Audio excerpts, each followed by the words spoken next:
जय श्री कृष्णा। प्रिय दर्शकों, आज मैं भगवद गीता अध्याय 4 के श्लोक 33 और 34 का सरल अर्थ बताने जा रही हूँ। भगवद गीता के अध्याय 4 के श्लोक 33 और 34 ज्ञान की महिमा और गुरु शिष्य परंपरा का वर्णन करते हैं।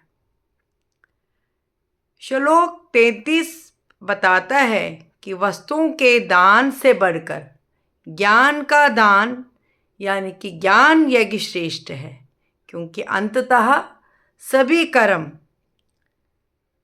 ज्ञान में ही विलीन होते हैं। श्लोक 34 के अनुसार विनम्रता, सेवा और जिज्ञासा से तत्वदर्शी गुरु से ज्ञान प्राप्त करें। भगवद गीता अध्याय 4 श्लोक 33 में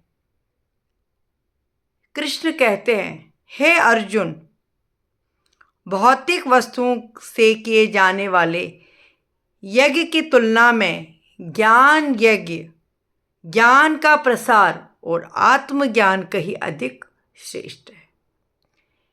हे पार्थ, संपूर्ण कर्म अंत में ज्ञान में ही परिणत यानी समाप्त हो जाते हैं। उदाहरण के लिए, यदि आप किसी भूखे को केवल भोजन खिलाते हैं तो वो द्रव्य यज्ञ है, तो उसकी भूख कुछ मिनटों में या कुछ घंटों में से फिर लग जाएगी। भोजन तो हमने दे दिया, मगर उसकी भूख उससे नहीं मिटेगी, थोड़ी देर में उसे फिर भूख लगने लगेगी। लेकिन यदि हम उससे आत्मनिर्णय, धर्म और जीने का सही ज्ञान देते हैं तो वो ज्ञान यज्ञ कहलाता है। तो वह जीवन भर आत्मनिर्भर रहकर पाप पुण्य को समझ सकता है। श्लोक 34 में कृष्ण कहते हैं, उस ज्ञान को तुम सत्य को जानने वाले गुरु के पास जाकर समझो।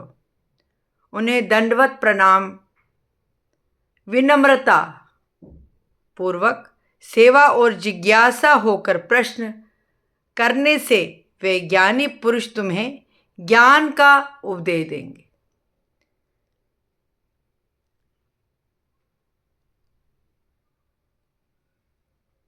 प्रिय दर्शकों, इसका मैं एक उदाहरण आपको देती हूँ कि जैसे एक बीमार डॉक्टर के पास जाता है और अपनी विनम्रता से अपनी बीमारी बताता है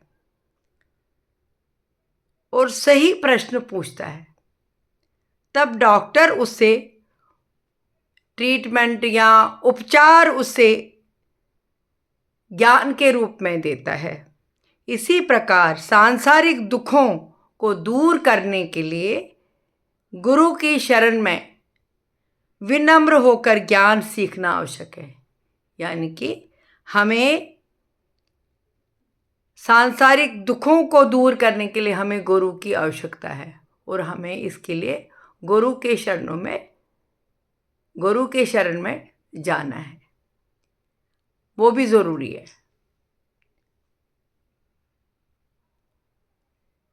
संक्षेप में श्लोक 33 कहता है कि कर्म से श्रेष्ठ ज्ञान है, और श्लोक 34 बताता है वह ज्ञान गुरु से कैसे प्राप्त करें।